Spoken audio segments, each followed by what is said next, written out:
I've got my primer on, I've got my foundation on, and now I'm going to do my concealer. There are lots of different types of concealers. Main ones are light reflective, which this is what I'm going to use now. These are really good for underneath the eyes or anywhere that's shadowy. This is a Clinique one. It's a Clinique airbrush concealer. It's much thinner than normal concealers, so it's really, really good for using under the eyes because it's not going to get stuck in any little laughter lines. It's also really good for using around the nose or anywhere else that you have shadowy areas. Now, when you're doing underneath your eyes, really look straight ahead into the mirror and just apply it exactly where you're dark. So start to really dab it into those areas. Don't put it anywhere else. If you put it where you're light already, it's not going to work. So for it to be really, really effective, you just want to have it where you're actually dark. Now, the areas where people are dark, it's different from person to person because it's really a genetic thing. It's to do with the shape of your face, the shape of the area underneath your eyes. For example, if you're really puffy under the eyes, tend to be darker a bit lower down and have more of a sort of semicircle. If you're a bit flatter on the eye, underneath the eyes, you tend to be darker really in the corners. So just put it where you need to. And then use either a brush or fingers to blend in. And it's a mixture of patting, but it's also blending. So you're patting and you're blending the edges away at the same time.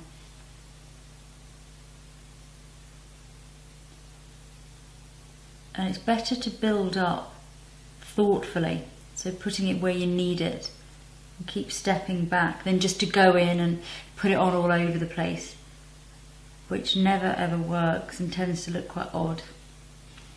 So just start to really build up underneath just where you know you're dark. And you can put quite a bit on in the areas where you're dark. It's almost like you kind of cheating those areas light, so put on quite a bit there.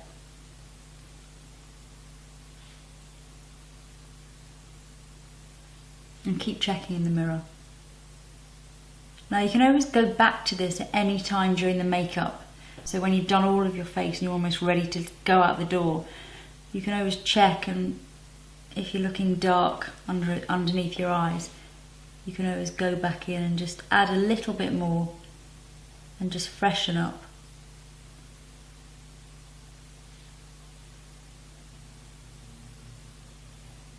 Okay, the next kind of concealer are the more opaque concealers. Now these come either as sticks, or you can buy them as compacts, or something like, this is a selection of stick foundations that have been put into a palette. These are really good because stick foundation has a lot of pigment in it, so it works almost like a concealer anyway. And if you use it in a very concentrated way, it tends to cover flaws. Now, getting the colour right is so important, in the same way as it is with under the eyes. You know, you don't want to use anything that's too light and looks really ashy, because it'll look almost as bad as having dark shadows underneath there.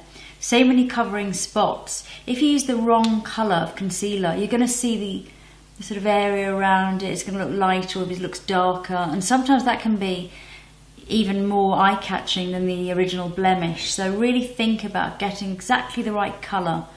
For that reason, things like palettes, I mean, this is I don't know if this exists anymore, this was a Bobbi Brown one, I don't know if they sell it anymore, but you can buy these in professional makeup shops, different makes obviously, but that kind of thing where you get lots of different shades, or even with these Laura Mercier ones, at least you've got two.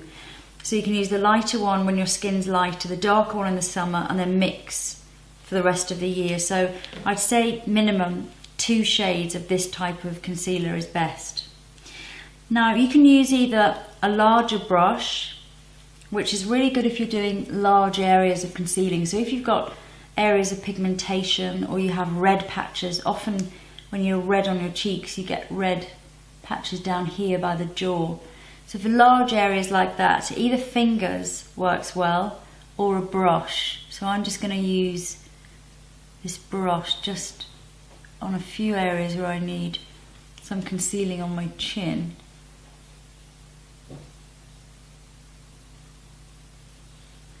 Where there's a little bit of redness.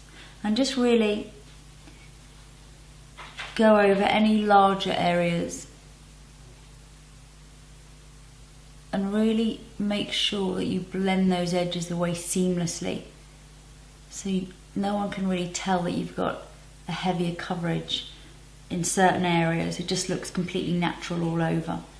And don't forget, if you've got any little blemishes on your neck, or even if you're wearing something sleeveless or backless, if you have any little blemishes, you can use concealer just to get rid of them. Now once you've done the larger areas, you can use a tiny thin brush like this. This is an eyeliner brush. This is a Bare Essentials, it's ID Bare Essentials. This is really good for pinpoint concealing, and that's for blemishes or anything small that really, sort of stands out. And again, make sure you've got the right colour. And then you just want to sort of stipple. So for me, I've got a couple of dark marks, and you can just pat with fingers and just make sure that you're really blending those edges away if you're doing this type of concealing. And this is great for actual spots and things.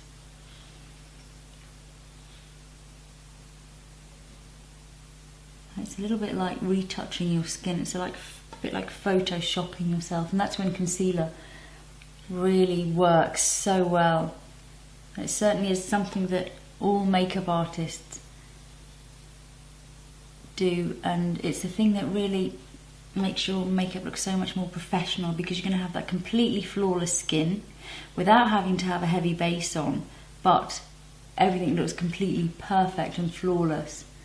So just go through and really, any little marks or blemishes that you want to get rid of, just stipple the colour. That's lots of little dots, and then with fingers you can just pat into place.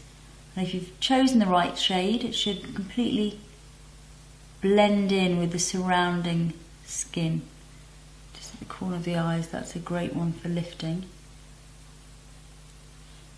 You can also use concealer if you're going to be using quite a strong lip colour next. You can always just put a little bit around, I'll use a bigger brush for that, around the edges of the lips. Just means that you've got a nice crisp edge there on which to build your bright lip or whatever you're doing. And then to step back, and if there's anything that's standing out blemish wise, it depends how much time you've got. Obviously, if it's a really special occasion and you want to look completely flawless, you could go around and do every little mark. Otherwise, a little bit of concealing is always good. And that's how to use concealer.